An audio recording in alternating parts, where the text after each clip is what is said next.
Oke, ini saya mau sedikit mengeluh lagi.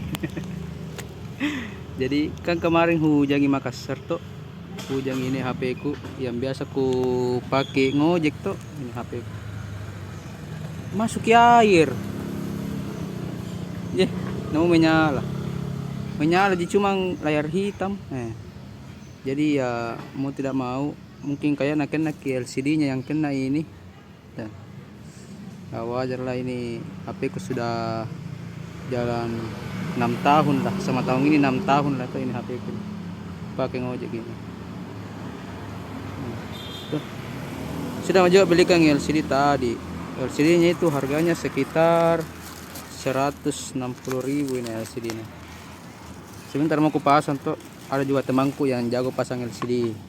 Sudah tadi ku telepon bilang bawa Mila agak sore-sore tuh, saya bawa ya, bilang oke lah. Terus dia minta apa itu, minta pembeli rokok lah. Padahal itu kalau rokok itu sekitar 30.000 tuh rokok. Minta pembeli rokok itu temanku pasang. Ya ini LCD ku.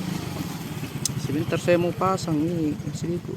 Ya kalau mungkin saya pasang di tempat tadi itu kena biaya sekitar 80.000. Ya sebentar saya pasang LCD nya di.